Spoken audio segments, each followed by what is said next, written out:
Bismillahirrahmanirrahim. Apakah yang dimaksud dengan kufur di sini keluar dari agama? Tergantung.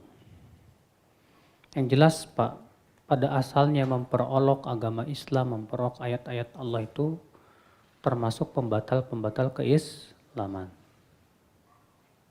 Namun apakah setiap orang yang jatuh kepada pembatal keislaman langsung kita katakan kafir? Tentu tidak. Harus dipenuhi padanya syarat-syaratnya. Ya.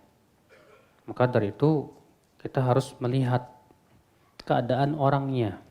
Memang secara umum memperolok ayat-ayat Allah, memperolok sunnah Rasulullah termasuk kufur besar, bukan kufur kecil. Tapi sekali lagi tadi, ya kita lihat keadaan orangnya tadi. Ya. Hukum mengucapkan selamat Natal, apakah itu ijma ulama akan haramnya atau ada perbedaan pendapat ulama? Tidak ada perbedaan pendapat, Pak. Semua ulama 4 madhab sepakat akan haramnya. Ya. Yang jelas kita tidak boleh mengucapkan ya selamat kepada perayaan hari besar selain umat Islam. Karena hakikatnya itu adalah merupakan persetujuan terhadap apa? Kesyirikan mereka. Maka kalau antum disuruh mengucapkan ya Natal, bilang aja selamat atas kelahiran Nabi Isa sebagai hamba Allah dan Rasulnya. Udah selesai. Iya kan? Kalau seperti itu enggak masalah. Selamat akan kelahiran Nabi Isa sebagai hamba Allah dan Rasulnya. Iya. Adapun mereka mengatakan Nabi Isa itu apa? Anak Allah, Tuhan selain Allah. Maka kita tidak setuju itu. Apakah benar rezeki itu tidak bergantung kepada kerja keras tapi kepada ketakwaan? Buktinya ada orang bertakwa tapi miskin, Mbak. Ada nggak? Ada, banyak. Orangnya takwa tapi miskin. Ada lagi orang yang nggak bertakwa, suka maksiat tapi kaya raya. Ada nggak, Pak? Ada. Berarti gimana ini? Nah, saudaraku, yang namanya rezeki itu Allah yang ngasih. Allah sudah menentukan, tapi Allah menyuruh kita berusaha. Allah yang menyuruh kita untuk cari rezeki. Rasulullah pun menyuruh kita untuk cari rezeki. Para sahabat juga cari rezeki semuanya. Nggak ada para sahabat yang malas-malasan. Lihat Abu Bakar, beliau berdagang. Lihat Umar, lihat Uthman, lihat Abdurrahman bin Auf, sahabat-sahabat yang kaya raya. Apa mereka cuma tinggal di rumah aja dengan alasan orang yang bertakwa yang dikasih rezeki? Enggak, mereka juga berusaha kok. Iya. Jadi, akhi, rezeki itu ya ada yang Allah berikan kepada sebagian orang, tapi itu kebinasaan buat dia. Siapa? Dikasih rezeki akibat maksiat. Nah, ini kebinasaan. Ada lagi rezeki yang itu mudah-mudahan keberkahan. Apa itu? Orang yang beriman dan bertakwa diberikan oleh Allah apa? Rezeki. Maka itu mudah-mudahan adalah keberkahan daripada ketakwaannya. Allah berfirman, "Wa may yattaqillah yaj'al lahu makhraja wa yarzuqhu min haitsu la yahtasib." Barang siapa yang bertakwa kepada Allah, Allah akan berikan jalan keluar dan Allah akan berikan rezeki dari arah yang tidak disangka. Ya. Jadi kiat-kiat untuk dapat rezeki dari Allah gimana? Yang pertama cari rezeki. Cari nafkah dari yang halal. Yang kedua tawakal. Ya, sambil kita bertakwa kepada Allah Subhanahu wa taala. Bagaimana orang yang menghina Nabi atau sunnah Nabi karena kebodohan, Ustadz? Sudah kita sebutkan tadi, Pak, bahwa kebodohan itu termasuk salah satu penghalang untuk dikafirkan. Maka kalau orang itu bodoh nggak paham, kita pahamkan dulu bahwa ini termasuk sunnah Nabi dan seorang Muslim tidak layak untuk memperolok sunnah Nabi Shallallahu Alaihi Wasallam. Ya. Apakah orang yang melakukan bid'ah itu memperolok sunnah? Enggak.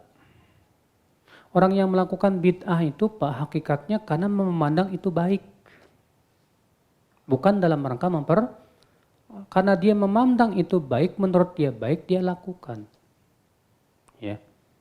Makanya ahli bid'ah pun kalau melihat orang yang memperolok dan menghina Nabi, menghina ayat, pasti marah. Itu menunjukkan bahwa mereka berbuat bid'ah bukan dalam rangka apa? Memperolok. Tapi karena ya menganggap itu baik. Karena ada syubhat biasanya sih. Ya. Teman saya non-muslim mengejek syariat poligami. Saya mau negor nggak enak. Kok nggak enak? Nggak enaknya kenapa? Ya, tegur aja, pahamkan kenapa poligami disyariatkan dalam Islam.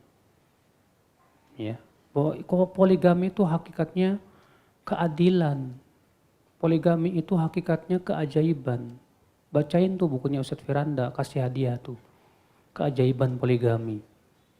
Biar dia tahu bahwa apa hikmah-hikmah yang sangat besar yang Allah syariatkan. Kenapa poligami itu Allah syariatkan. Ternyata di sana itu di balik syariat poligami banyak sekali hal-hal yang tidak dipahami oleh orang. Kan yang mengejek poligami itu hanya orang-orang yang sebatas pakai perasaan, Mbak. Tidak pakai apa? Akal pikiran yang cerdas. Makanya lihat di barat, poligami nggak boleh, tapi apa? Zina boleh, jajan lagi, dan yang lainnya kif. Akhirnya malah menghalalkan apa? Zina. Ya sesuatu yang sudah jelas dihalalkan oleh Allah, ya dilarang. Tapi yang diharamkan, dibolehkan. Itu talbis iblis.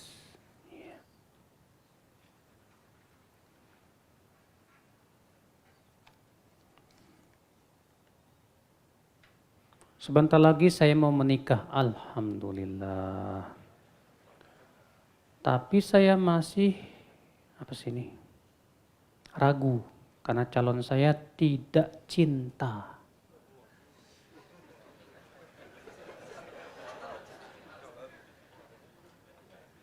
Dia mau menikah dengan saya karena kesabaran dan karena akhlak saya.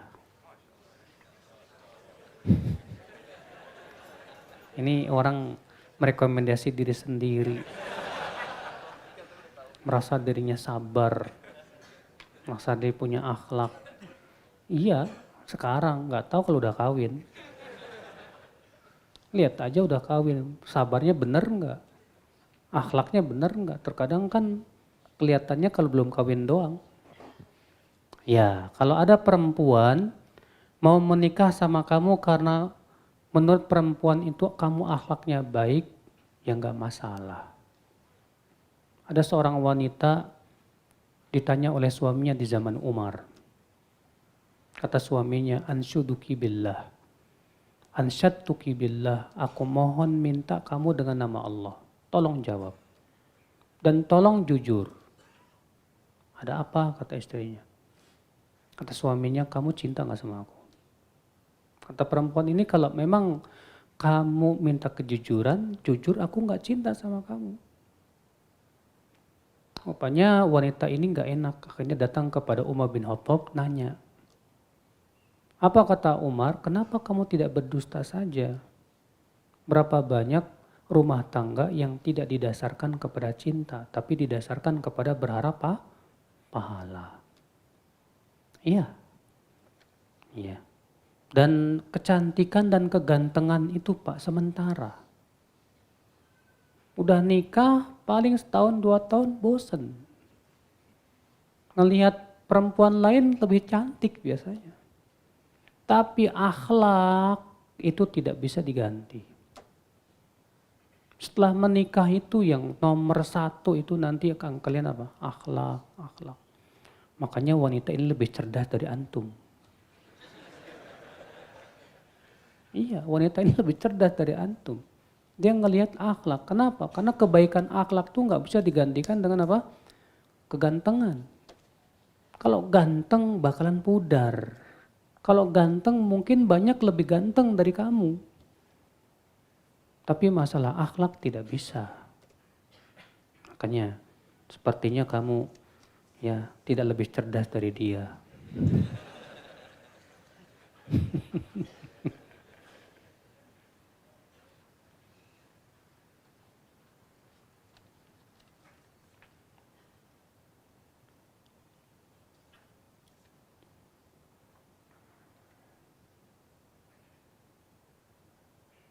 Apa ini? Bagaimana hukum terhindar menyembah kubur?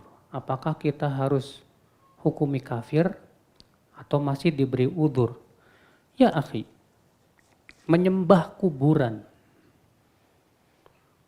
Kalau memang dia tinggal atau berada di negeri yang di situ kesyirikan merajalela, sedikit ulama tauhid, ya, maka yang seperti ini jangan mudah mengkafirkan. Beda kalau berada di negara yang di situ tauhid banyak, ulama banyak. Jangan disamakan antara di Saudi dengan di Indonesia. Kalau di Saudi ada ulama mengatakan tidak ada udzur dengan kebodohan. Benar kalau di Saudi. Kenapa? Karena di Saudi itu kurikulum dari SD, SMP, SMA sampai kuliah tauhid itu wajib. Sementara di negeri kita banyak orang-orang yang terkena syubhat pemikiran, Mbak. Dia kira itu benar. Bahkan dia nanya ke ustadznya membolehkan. Maka dari itu hati-hati. Karena di zaman sekarang seakan ada orang sebagian pendapat yang mengatakan tidak ada udzur dengan kebodohan. Siapa yang jatuh kepada syirik besar langsung dikafirkan. Kita katakan apa? Karena ini ada fatwa. Fatwa siapa? Syekh Fauzan, saya ini. Lah, kalau mereka di Saudi betul, sahih. Saya katakan betul. Kenapa? Di sana ilmu dan ulama tersebar, tauhid tersebar, semua orang paham tentang tauhid. Maka kalau ada orang yang jatuh kepada kesyirikan di sana, bisa kita katakan tidak diberikan udzur. Kenapa? Itu menunjukkan mereka meremehkan menuntut ilmu. Gak mau, padahal ada. Lah kalau misalnya di negeri kita yang subhanallah kebodohan merajalela, tahu kesyirikan juga jangan tanya. Ya, syubhat juga sangat banyak. Bagaimana akan disamakan? Maka sungguh sangat tidak faqih kalau disamakan antara suatu tempat yang tersebar tauhid dan ulama dengan tempat yang tersebar syirik dan kebodohan.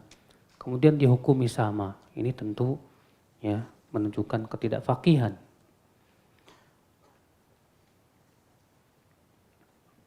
Baik, saya kira cukup ya. Semoga yang saya sampaikan bermanfaat. Subhanakallahumma wa bihamdik, asyhadu an la ilaha illa anta, astaghfiruka wa atubu ilaik. Assalamualaikum warahmatullahi wabarakatuh.